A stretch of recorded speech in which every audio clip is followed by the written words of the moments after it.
بچہ پیدا ہونا پر کیا کرنا چاہیے؟ میرا بھائی، جب بچہ پیدا ہو، بچہ ہو یا بچی ہو، سب سے پہلے تو اس کے ایک کان میں اذان کہیں اور دوسرے میں اقامت کہیں، پھر 7ویں دن اس کا نام بھی رکھیں، اور لڑکا ہے تو 2 بکرے یا 2 دمبے جو وہ بطور عقیقہ ذبح کر کے کھلائیں، اور اس کے سر کے بال جو ہیں وہ بھی اتاریں، اور اس کا وزن جتنا ہو اتنی چاندی جو ہے وہ بھی خیرات کر دیں۔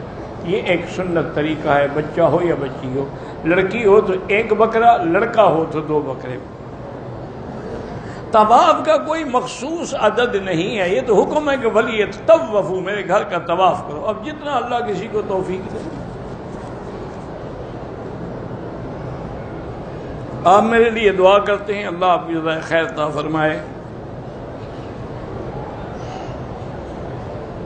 استغفر اللہ پڑھا کریں، اور اصلح لی فی ذریتی 7 بار، لا حول ولا قوت الا باللہ ہر نماز کے بعد 7 دفعہ پڑھیں۔ کہتے پہلے تو بہت مشکل تھا، لیکن میں پڑھتا رہا تو اب 1 مہینے کے بعد الحمدللہ اس کے فائدہ شروع ہونا، ظاہر ہونا شروع ہو گیا۔ بالکل یقین کرو، اصل بات جو ہے نا میرا بھائی، وہ ہے ارتکاز۔ کیا معنی؟ مثلا ایک عورت روٹی پکا رہی ہے، اگر کامل توجہ نہ ہو، یا روٹی جل جائے گی یا ہاتھ جل جائے گا۔ تو جب تک کامل توجہ نہ ہو، روٹی نہیں بن سکتی، سالن نہیں بن سکتا، چائے نہیں بن سکتی، تم اللہ کو منا لو گے بغیر توجہ کے۔ اس لیے اس کے لیے بھی ضروری ہے کہ کامل توجہ۔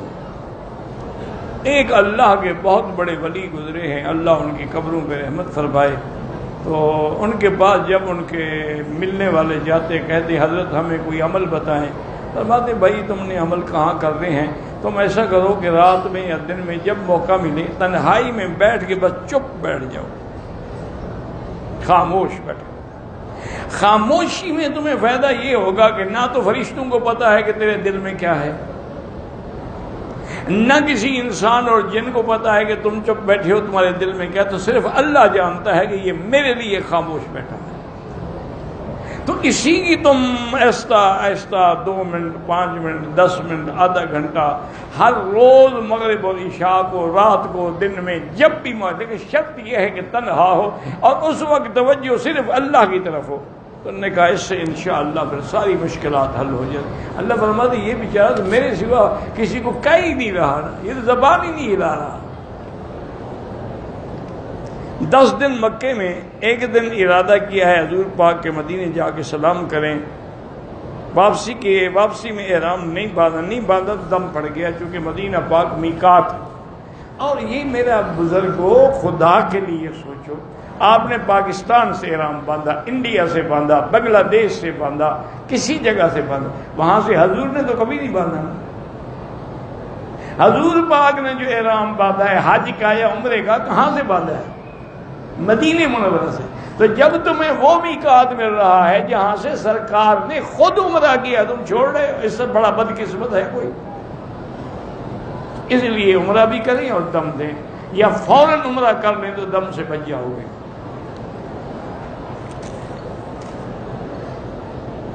اگر کسی نے موبائل ٹیلی فون کے ذریعے بیوی کو طلاق دی ہے، موبائل ہو یا انٹرنیٹ ہو یا کوئی بلا ہو، طلاق ہو گئی۔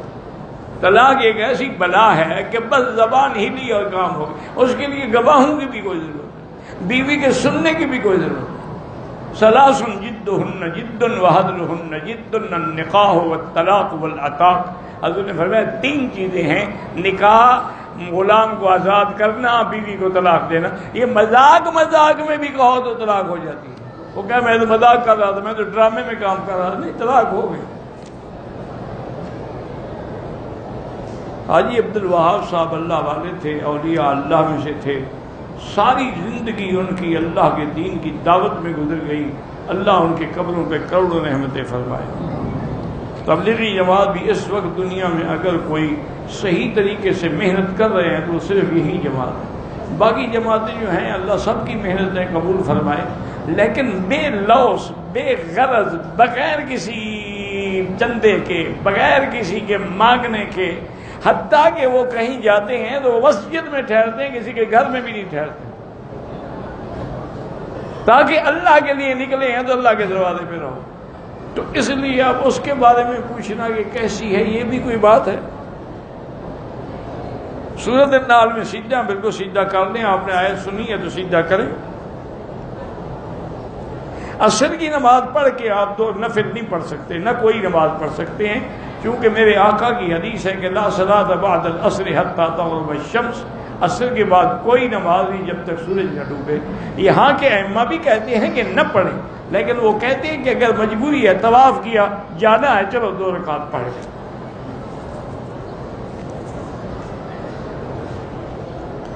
پاکستان سے آیا ہے عمرے کے لیے، طواف مکمل کیا، 2 رکعت پڑھے، زمزم پیا، حلق کروا لیا، احرام کھول دیا، صفا مروہ نہیں دوڑا، دم پڑ گئے. اب دوڑنے کا فائدہ نہیں ہوتا، حلق کرا چکا ہے، احرام کھل گیا اس کا.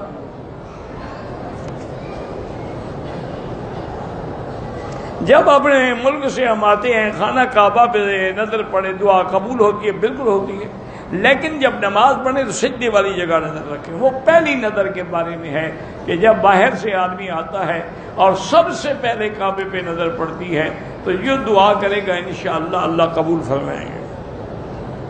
چاروں اماموں میں سے کسی ایک امام کی تقلید ضروری ہے، اور اس امام کی تقلید کریں جس کی فقہ تیرے ملک میں ہے، جس کے علماء تیرے ملک میں ہیں، جس کے مدارس تیرے ملک میں ہیں.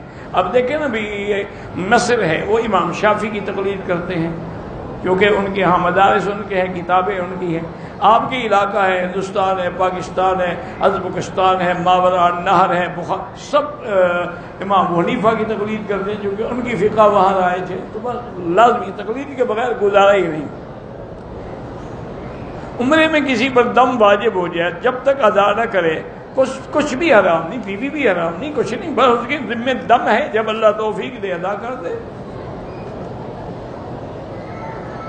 طواف کے 2 رکعت پڑھتا ہوں، ایک ہی بات ہے. دم کے لیے افضل ہے، تمہارے ذمہ ہے، جتنا جلدی اللہ توفیق دے دے. نہ ہوں پیسے، اپنے ملک سے پیسے بھیج کے کرا دو. میری ماں کی آنکھوں میں روشنی نہیں، اللہ پاک شفا عطا فرمائے، اللہ کسی کو بھی نور سے محروم نہ فرمائے. مجھے بھائی نے بچی بچپن میں دے دی، اس کو پالا، اب وہ حافظ قرآن بھی ہے، جوان ہو گئی ہے. اب نکاح میں اس کے اپنے باپ کا نام لکھا جائے گا؟ ہاں بالکل، اس کے اصلی باپ کا نام لکھا جائے گا، اور وہ وارث بھی اسی کی ہوگی جس کی بیٹی ہے. کسی کو گود لینے سے وہ حقیقی بیٹی نہیں بن جاتی.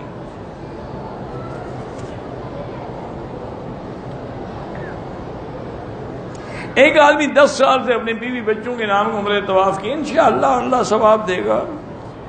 صرف طواف ہی کرتا رہے گا یا ان کے بعد جا کے ان کا حق بھی ادا کرے گا؟ بچوں کے لیے کوئی، اپنے لیے طواف کرو، ان کے لیے دعا کرو.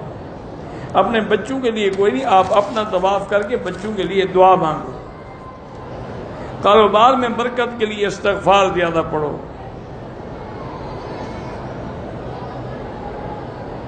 کہتا ہے کہ بعض اوقات بچہ دودھ پی رہا ہے، اس وقت بھی خاوند اپنی بیوی سے مل سکتا ہے، لیکن بہتر یہ ہوتا ہے کہ ایسے حالات میں نہ ملیں.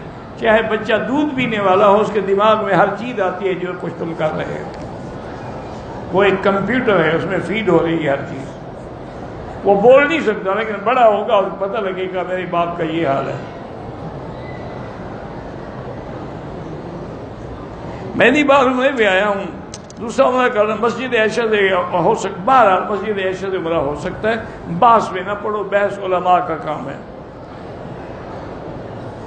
اگر 2 آدمیوں نے عمرہ کیا ہے، طواف صفا کر ایک دوسرے کے سر پہ اس طرح پھیر سکتے ہیں. رکن یمانی کو اشارے کی ضرورت نہیں، موقع ملے تو ہاتھ لگائیں. اگر کوئی عمرہ کر کے انبیاء کو ہدیہ کرنا چاہے کر سکتا ہے. تہجد کا وقت عشاء کے بعد شروع ہے، ساری رات تہجد ہے. تمام مسلمانوں کے لیے ایک طواف نہیں ہوتا، تمام مسلمانوں کے لیے دعا ہوتی ہے. اللہ مجھے دوسری بیوی عطا فرمائے، آمین. اپنی ملکیتی جائیداد بینک کے پاس رکھ کے قرض لیا، کاروبار کرنا بالکل حرام ہے، کیونکہ وہ سود ہے. حرام میں کیا برکت ہو؟ اگر برکت بھی ہو تو عورتیں کے لیے عذاب ہوگا کہ حرام بڑھتا جا رہا ہے۔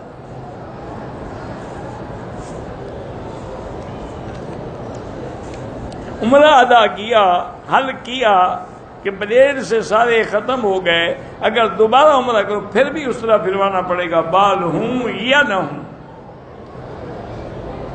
جو لوگ حضور کے روضے پہ سامنے کھڑے ہو کے سلام پڑھتے ہیں وہ حضور سنتے ہیں، باقی مدینے میں جو درود پڑھتے ہیں وہ پہنچایا جاتا ہے۔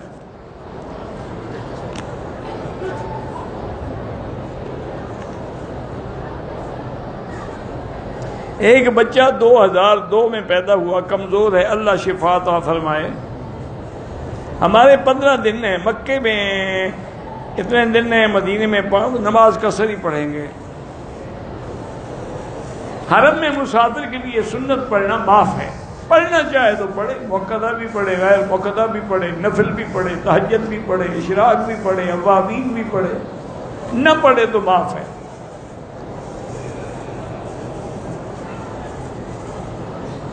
اگر عورت ہوٹل سے محرم کے بغیر 2-3 عورتیں طواف میں مل کے کرے وہ کوئی حرج نہیں، ضروری نہیں ہے کہ طواف میں بھی محرم ساتھ ہو، سفر میں محرم ساتھ ہو۔ اگر عورت عمرے کے لیے نکلی ہے، میقات سے پہلے اس کو حیض آ گیا ہے تو وہ غسل کرے، غسل کر کے نماز نہ پڑھے لیکن نیت کر لے عمرے کی، اور لبیک بھی پڑھے، لبیک بعمرۃ لبیک اللہم لبیک، لبیک پڑھتے ہوئے آ جائے، ہوٹل میں رہے، جب اس کے دن پورے مکمل ہو جائیں، تسلی ہو جائے، غسل کر کے عمرہ کرے۔ نکاح میں لڑکی کے والدین تو موجود تھے، لڑکے کی طرف سے کوئی نہیں تھا، نکاح ہو گیا، کوئی نہ ہو، لڑکا تو تھا نا جس سے نکاح ہونا تھا۔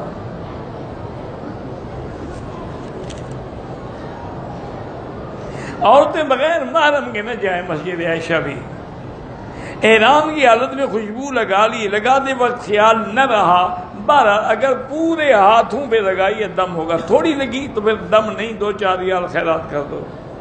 یہاں کی جتنے ائمہ ہیں، علماء ہیں، سب الحمدللہ امام احمد بن حنبل رحمۃ اللہ علیہ کی فقہ پہ عمل کرتے ہیں۔ مدینے سے عمرے کی نیت کر کے آئی حیض کی حالت میں، میری عادت ہے 4 دن حیض آتا ہے پھر رک جاتا ہے، 1-2 دن بعد یعنی 6 دن بعد میں نہاتی ہوں۔ بہرحال گزارش یہ ہے کہ اپنے دن پورے کرو، 6 دن ہیں جتنے ہیں، اس کے بعد بھی تسلی کرو کپاس رکھ کے کہ کوئی داغ تو نہیں لگ رہا، اگر لگ رہا ہے پھر بھی انتظار کرو، جب تسلی ہو جائے غسل کر کے عمرہ کرو۔ اگر آپ کو ایام ہیں اور مدینے سے آپ عمرے کی نیت کر کے بالکل اچھا کیا، آپ ہوٹل میں بیٹھی رہیں، جب پاک ہو جائیں غسل کریں اور سیدھا جا کے عمرہ کریں۔ 12 ربیع الاول منانا جو ہے یہ بدعت ہے، نہ حضور سے حکم ہے، نہ صحابہ سے ثابت ہے، نہ اہل بیت سے ثابت ہے۔ یہ تو 600 سال بعد ایک مظفر نامی بادشاہ گزرا ہے، اس نے یہ رسم جاری کی تھی۔ میرے دوست نے صفا کرنے کے بعد سر پہ 2-3 ٹک لگا لیے، سر سے پہلے سے گنجا تھا تو گنجے نے ٹک کس کو لگایا، اس طرح نہیں پھروایا، دم پڑ گئی۔ انگوٹھے چومنا بدعت ہے، اذان کے وقت صلاۃ و سلام پڑھنا بدعت ہے، نماز جنازہ کے بعد دعا مانگنا بدعت ہے، تیسرے دن کل خوانی کرنا بدعت ہے۔ تمام دنیا میں کوئی آدمی بھی یا مجتہد ہوگا، بڑا عالم ہے، اس کو تقلید کی ضرورت ہی نہیں، یا پھر مقلد ہوگا۔ صلاۃ وتر جو ہے وہ 3 رکعتیں ہیں۔ آب زمزم کا پانی جدہ ایئرپورٹ پہ دیتے ہیں، ٹھیک ہے، وہاں دیتے ہیں، وہ بھی لے، یہاں سے پانی لے جائیں۔ سر کے بال رکھنے چاہیے، بالکل رکھیں، وہ بھی سنت ہے، حضور پاک نے ساری زندگی بال رکھے ہیں۔ طواف کے بعد 2 رکعت واجب ہے۔ غار ثور، غار ہرا میں نبی بھی گئے، نبی گئے تھے تو ہم دیکھنے جاتے ہیں، اللہ کے بندے، عقل کی بات ہے۔ غار ثور میں حضور گئے، غار ہرا میں بھی حضور گئے۔ کہتے کہ یہ حضور کے حضرت عمر نے تو فرمایا تھا کہ 4 مہینے یا 6 مہینے سے آدمی بیوی سے زیادہ دور نہ رہے، لیکن لوگ تبلیغ کے لیے 1 سال کے چلے پہ نکل جاتے ہیں۔ تو یہاں جو 2 سال کے فرق پرمٹ پہ آئے ہوئے ہیں، ان کے بارے میں کیا فتویٰ ہے؟ اگر ان کی بیویاں بچ گئی تو ان کی بھی بچ جائیں گی۔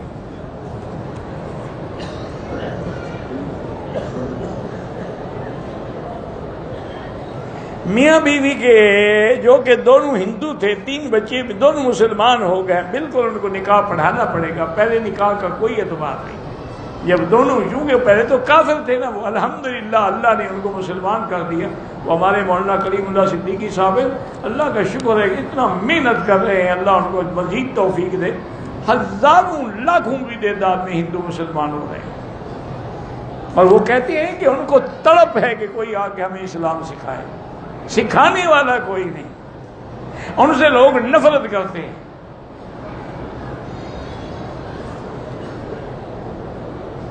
ایک آدمی پاکستان سے آیا اور احرام یہاں ہوٹل سے باندھا، الحمدللہ کوئی عمرہ نہیں ہوا۔ ہوٹل کا بھی کوئی عمرہ ہوتا ہے؟ وہ جا کے طائف سے احرام باندھے اور ایک دم بھی ادا کرے، 5 طواف اکٹھے کر لیں، بعد میں 2 رکعت پڑھیں، وہ بھی جائز ہے۔ کسی نے ہاتھ چھوڑ کے نماز نہیں پڑھی۔ ایک عورت بال کاٹنا بھول گئی، یاد آتی دوسرے دن کاٹے، کوئی دم نہیں۔ جو شیعہ سیدنا ابو بکر کی صداقت کا قائل نہ ہو، بی بی عائشہ کی عصمت و عزت کا قائل نہ ہو، قرآن کی حقانیت، وہ کافر ہے۔ زمزم کھڑے ہو کے پیئیں جائز ہے، بیٹھ کے پیئیں جائز ہے۔ جو لوگ بالکل یعنی بدعتی، ان کے پیچھے نماز نہ پڑھیں۔ جو کسی ائمہ کی تقلید نہیں کرتے، براہ راست حدیث پہ عمل کرتے، ان کے پیچھے جائز ہے۔ ایک شخص مدینے سے مکے، اس نے نہ تو عمرے کی نیت کی نہ احرام باندھا، بالکل اس پر دم ہے۔ اگر کوئی آدمی داڑھی کٹاتا ہے تو اس کو امام نہیں بنانا چاہیے کسی بھی شکل میں۔ کہتے ہیں جی مطاف میں برآمدوں کے ستونوں میں سے ایک ستون پر حضرت عمر فاروق کا نام لکھا ہے۔ میں نے تو نہیں دیکھا، آپ کو نے پتہ نہیں کہاں سے دیکھ لیا ہے، مجھے نہیں پتا کیوں لکھا ہے۔ یہ تو ابھی بنے ہیں ستون، اللہ کے بندے، کسی نے لکھ دیا ہوگا۔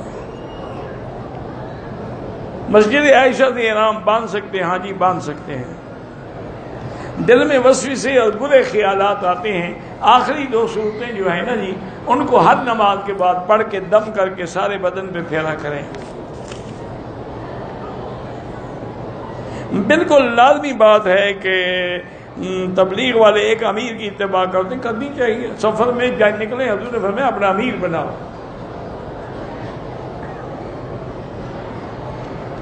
دوران حجر اسود جب اشارہ کریں گے پھر تو دیکھیں گے نا، طواف کے دوران نہ دیکھیں، وہ تو وقوف ہے، ٹھہریں گے تو اشارہ کریں گے نا۔ ہاں جو لوگ فوت ہوئے گے ان کے لیے طواف کریں۔ دوران طواف میرے پاؤں کا ناخن ٹوٹ گیا، خون آ گیا، وضو کر کے طواف دوبارہ 4تھے چکر سے، ہاں 4تھے چکر سے شروع کریں گے۔ مطبخ میں کام کرتا ہوں، لہسن پیاز کا زیادہ کام ہے، مہک آتی ہے۔ بہرحال کوشش یہ کیا کریں کہ وہاں کوئی پرفیوم یا خوشبو والی کوئی چیز رکھ لیں تاکہ اس کے بعد فوراً ہاتھوں کو اور منہ کو مار لیا پھر بدبو نہیں آئے گی۔ نئے سال کی مبارکباد دینا یہ کافروں کی رسم ہے۔ اگر یہ سنت ہوتی نئے سال، حضور کی زندگی میں 65 سال گزرے ہے تو حضور کو بھی تو لوگ مبارک دیتے ہیں۔ اگر کمرے میں مردہ تیتلیوں کا فریم لگا ہو، پتہ نہیں کیا، بہرحال نماز پڑھ سکتے ہیں، کوشش کریں کہ آگے نہ ہو۔ اگر پورے سر سے بال انگلی کے پور سے کم کاٹے ہیں سارے سر سے تو پھر کوئی دم نہیں۔ عمرے کے بغیر احرام پر مکہ نہ آئیں جب تک احرام نہ باندھیں۔ عورتیں طواف اور صفا کرتے ہوئے جراب پہن سکتی ہیں۔ عمرے کے طواف اور صفا میں کچھ کھا سکتے ہیں؟ ہاں کھا سکتے ہیں، مجبوری ہو، یعنی جیسے روزہ رکھا ہوا ہے، ہم طواف کر رہے ہیں، افطار کا وقت ہو گیا تو 2 دانے کھجور کے کھا لیں. اب یہ تھوڑا ہے کہ وہاں بیٹھ کے روٹی کھانی شروع کر دیں. داڑھی کاٹنے والے کو اذان بھی نہیں دینی چاہیے. 3 طلاقیں تمام ائمہ 4 کے نزدیک تین ہوتی ہیں. ایک طلاق سے بھی بیوی حرام ہو جاتی ہے. اگر عدت میں رجوع نہ کیا تو بس مستقل حرام ہو گئی. عمرے کے بعد میں نے حلق حدود حرم کے کرائی. حدود حرم پورا مکہ حدود حرم ہے. بچے کو گٹی کسی بزرگ سے دلوائیں.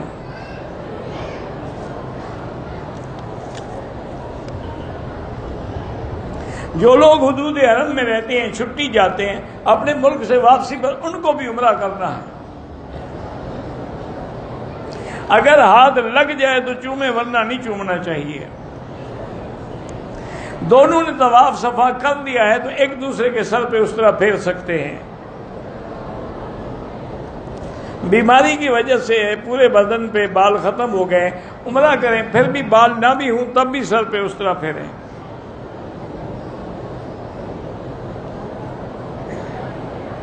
لڑکا تھا نا، لڑکی کے لیے ولی ضروری ہے نا. اللہ کے بندے، تو نے لکھا کہ لڑکی کے ماں باپ تو موجود تھے، لڑکے کے لیے تو ولی ضروری نہیں. سمجھتے کچھ نہیں، فوراً اعتراض لکھ کے بھیج دیتے ہیں. رفع یدین والی نماز بھی ہوتی ہے، اس کے بغیر بھی ہوتی ہے. جھگڑوں میں نہ پڑو. میں انڈیا سے نکلا، کویت میں رکا، میرے پاس احرام کی چادر تھی، اسی وجہ سے میں بنا احرام کے مکے میں داخل ہو گیا. اس کے بعد میں نے مکہ مسجد ایسا احرام باندھ کے میرا دم پڑ گئی. کوئی ایک چادر میں بیٹھے رہتے، لبیک پڑھ لیتے، جب جدہ اترتے دوسری چادر ڈال لیتے. یہ کیا مشکل تھی؟ ایک آدمی کے نکاح کے وقت گواہ نہیں تھے. گواہ نہ ہوں نکاح نہیں ہوتا. لیکن اگر مولوی دولہے کا دولہا تو خود گواہ نہیں بن سکتا، وہ تو دولہا ہے. اللہم صلی علی سیدنا محمد وعلی آل سیدنا محمد وبارک وسلم. یا اللہ یا رحمان یا رحیم یا حی یا قیوم یا ذی الجلال والاکرام. اللہم فرج ہم المہمومین، نفس کرب المکروبین، وقض الدین عن المدینین، واشفنا واشف مرضانا ومرضى المسلمین. یا اللہ بیماروں کو شفا عطا فرما، بے حیاؤں کو حیا عطا فرما، بے دینوں کو دین عطا فرما، بے اولادوں کو اولاد صالح عطا فرما. جن کے گھروں میں بچیاں ہیں ان کے خاص اور رحمت والے رشتے نصیب فرما. یا اللہ جتنے مساجد ہیں، مدارس ہیں، دین کے ادارے ہیں، ان کی حفاظت فرما. یا اللہ حرمین الشریفین کو ہر فتنے سے محفوظ فرما. یا ارحم الراحمین، یا اکرم الاکرمین، پاکستان کی بھی حفاظت فرما. یا اللہ مسلمان فلسطین میں ہیں، کشمیر میں ہیں، عرب میں ہیں، عجم میں ہیں، افغان میں ہیں، ان کی جان مال آبرو عزت کی حفاظت فرما. ربنا آتنا فی الدنیا حسنہ وفی الآخرۃ حسنۃ وقنا عذاب النار. وصلی اللہ تعالی علی خیر خلقہ سیدنا محمد وعلی آلہ وصحبہ اجمعین. اللہم صلی علی سیدنا محمد وبارک وسلم.